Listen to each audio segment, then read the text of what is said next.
Bonjour à tous, rendez-vous ce dimanche sur l'hippodrome de Saint-Cloud pour une nouvelle émission Quintet Flash et un Quintet Plus qui va se disputer dans le prix de l'élevage. C'est un handicap bien connu évidemment et fameux prix de l'élevage. Un Quintet Plus réservé à des femelles seulement âgées de 3 ans et plus, la distance 2500 mètres, avec certainement une piste qui s'annonce un petit peu profonde, donc on attend un petit peu des nageuses avant le coup, mais surtout des pouliches et des juments de qualité. On va voir un petit peu qui se détache.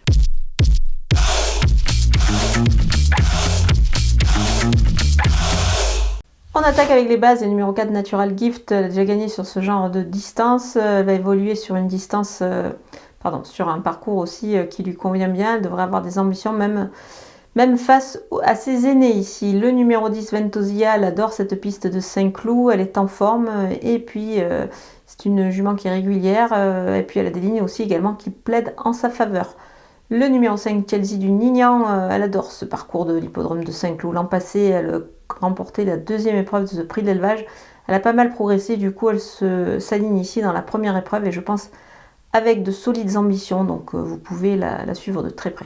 Les opposantes avec le numéro 8 Morizo, elle a des lignes aussi qui plaident pour elle dans cette épreuve, comme celle justement avec Tarajal qu'elle va retrouver ici et qui s'annonce aussi compétitif.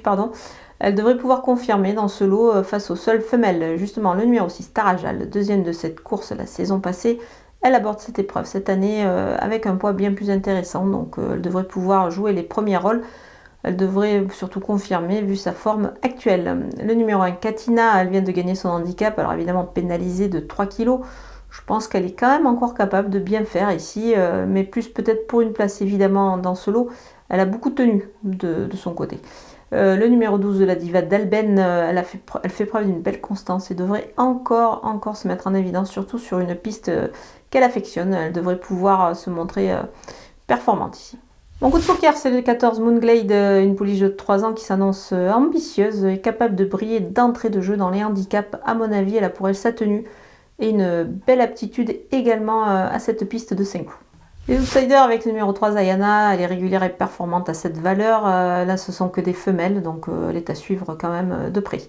Le numéro 9 Illumine Précieuse, elle a pour elle une tenue à toute épreuve. Elle se montre performante dans cette catégorie et à ce poids. Le numéro 13 Vénus Océane, elle doit désormais évoluer en 36 de valeur. Elle est capable de rivaliser face à ses aînés, mais on la verra plus peut-être pour une place. Le numéro 7 Andy, elle a pour elle d'apprécier la piste pénible. Donc voilà, c'est pour cette raison que je m'en méfie dans ce lot pour une place. Le numéro de Rika de la Vis, elle est efficace sur ce genre de tracé. Elle a déjà bien fait dans les handicaps également, donc on va quand même la suivre de près et la glisser dans une combinaison élargie. Le numéro 16, Miss White Sox, elle vient de réaliser une petite rentrée. Elle devrait peut-être monter en puissance là-dessus et pouvoir rivaliser ici pour une belle place. On termine avec les délaissés. Le numéro 11, Zanzia, elle a très peu d'expérience dans les handicaps. Elle doit encore faire ses preuves, à mon avis, dans cette catégorie. Le numéro 15, Irlandia. La distance est un peu courte pour elle et surtout, elle a une marche très réduite depuis son succès dans un handicap. C'est pour cette raison que je vais l'écarter. Voilà, on a passé en revue tous les partants de ce Quintet Plus de Saint-Cloud. Je vous laisse avec ma sélection et mes conseils de jeu.